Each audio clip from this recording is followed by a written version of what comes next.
If you know my story already, I basically went from a total loser, a degenerate, to what I have now, which I would say is pretty good compared to what I was. And I just thought to myself, like, what actually caused the change? Like, why did I progress so quick? Because when I was going through the transition, I didn't consciously think like, oh, it was because of this, so that's why I changed.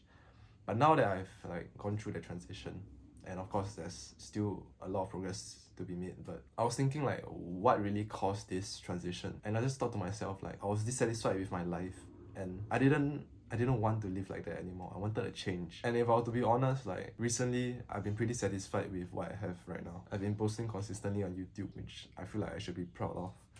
I've built a physique that I love. I have a girl that is very loving to me. I have a brotherhood that genuinely likes me and understands that I might not always be available for them. So I'm very satisfied with what I have right now, and I just realized that I've not been going to the gym as consistently. I have the feeling of wanting to skip to the gym. I'm not like working as hard in all areas of my life actually. So this video might actually be me just talking to myself, telling myself like, oh, I should be dissatisfied, because that is what causes growth. Or one thing that we have to know is that if we are satisfied and contented and we get complacent with our life right now, there are other men that are racing ahead. As a man in this world, it's a zero-sum game. The competition is ruthless. Right now I have this girl that is very loving to me. If I get complacent and I stop doing the habits that got me the girl, she will fit next guy that is on his purpose, doing the good habits. So that's something to really think about.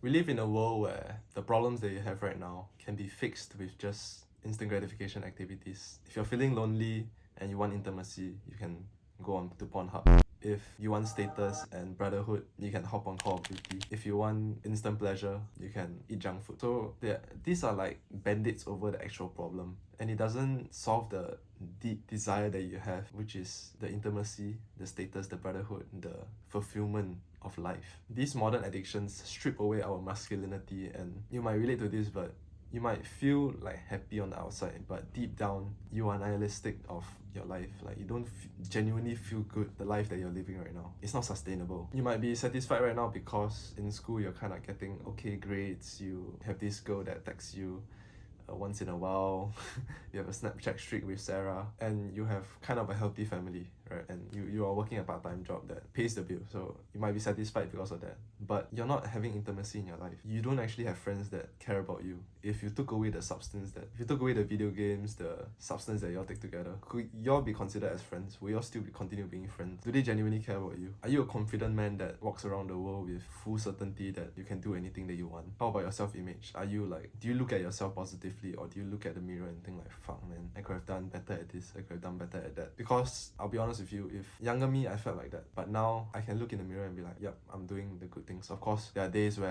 I'm not being as productive, not being as masculine as I should be, but I realize that and I actually make a change because of that. You having this dissatisfaction and you being dissatisfied is the reason that you change. It forces a change. You do things that satisfied people don't do. Like, why would you go for the cold shower in the morning when it's so cold? Why would you like go to the gym even though you don't feel like it? You know, things like this. Satisfied people won't do because they are satisfied with life. So why even do the hard work? The most important step is your mental health. I know it might sound a bit like, oh, ooh, BS, like, oh, mental health, but trust me on this. If you have shit mental health and you try to do the real world things like going to the gym, meditating, if you have shit mental health but you try to do the real world things like trying to co-approach the girl, going to the gym, trying to join a martial arts club, you will still feel depressed and nihilistic. So this is the most important step. You improve your mental health drastically in 3 simple ways. You meditate, you gratitude journal, and you go outside. This is how you do it, like step by step. For meditation, you want to sit down. I could show you right now. Just sit down and then sit up straight, and then you take a deep breath in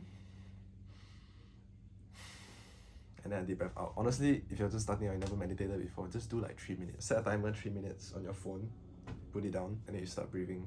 And then you can like cross your legs like this as well. To make it easier, but just sit up like that, set a timer. And then you are going to have moments where you lose your focus. So you might be your mind wandering, thinking about like what to eat after you meditate. It's perfectly normal. See that as an opportunity that you are meditating. If you go through the whole session without having these kind of thoughts, you're not meditating. I know it sounds a bit like dumb, like, oh, I thought you're just not supposed to have thoughts, but that's not how it works. You having thoughts is actually how you meditate. So like I said, you breathe in, breathe out, and then you're gonna have this thought, right? I want you to bring back the focus from that thought to your breath again. Or you could just think about about like the belly moving in your body. So the moment you do that, you bring the focus back to your breath. That's one repetition. And then you just want to keep on doing it until the session ends, and there, you're done. 3-minute meditation done. So the first time that you do it, you might only bring back your breath once. Like you might bring back your focus once, and that's it. But the more that you do it, extend it out to like 3 minutes and then 5 minutes. And then ideally you want to intend to 15 minutes. If you're starting out, do 3 minutes and then just meditate. How this improves your mental health is that you basically become more aware and you become more mindful about your surroundings. You don't walk around mindlessly thinking about the old stuff when you're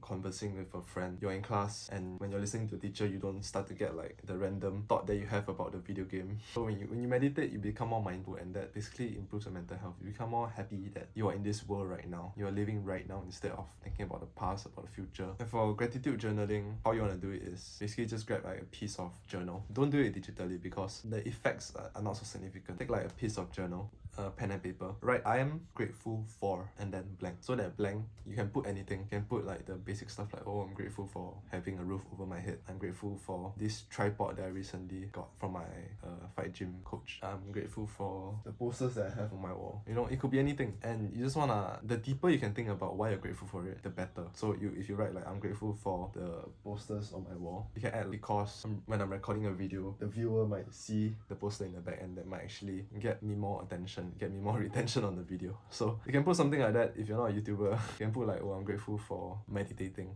because it improves my mental health. Just things like that. One day, okay, you can write like 3 lines a day. So 3, make it easy. 3 minutes meditation, 3 minutes, 3 lines of gratitude. And the last one was going outside. So it's very simple, but why do you want to go outside? It's because specifically when you stay at home all day and you consume content, your perception of the world actually changes from what it actually is outside. If you go outside, do you see like a guy, or do you see a girl shaking her ass? Like, no, right? So what you actually see online, and if you spend a lot of time indoors watching content, you actually see the world in that light, in that view. So to counteract that, you actually have to go outside, and you can just go for like a 10-minute walk around your neighborhood, or you can invite a friend for lunch, and that's it. It might be easier said than done because you might be uncomfortable going out more often. But when I was a gamer in the past, there's always this saying like, oh, go and touch grass. Oh, like, this guy don't touch grass. And it's true, like, you don't touch grass, so make sure you touch grass. The second thing that you can do is a dopamine detox. So you might be addicted to like this dopamine hit that you get every time from instant gratification activities like smoking, junk food, porn, video games. So you want to cut it down, but most importantly, you want to replace it with delayed gratification activities. I know it's easier said than done. Switching the video game to the gym, eating clean instead of eating junk, not watching porn but instead going out in nature. Things like that. It's so fucking tough. But the way that I would do it in the past was that I would pick one activity that I want to do. So for me, I love video games in the past. I would actually keep that, and I'll keep that minimally. So I would say like, okay, video games is the one instant gratification activity that I want to keep, but then I reduce the rest of it, and then I start implementing the delayed gratification activities. I understand if like if your emotions are all over the place during this video. I totally understand. 3 years ago, I would need this kind of video for me to like wake me up and think like, oh fuck, I'm doing something so wrong right now. I should feel like dissatisfied. It's so uncomfortable to think about like the life that you're on and what the future has for you. But trust me, so much growth comes from it when you actually take this little leap to discover what you actually are. Most importantly, like the best thing that you're getting is your self-image. You increase your self-image, which is so valuable. When your self-image is good, you portray that to the world. So you get this positive feedback loop when your self-image is good. You can subscribe if you like me. I hope this video helps you.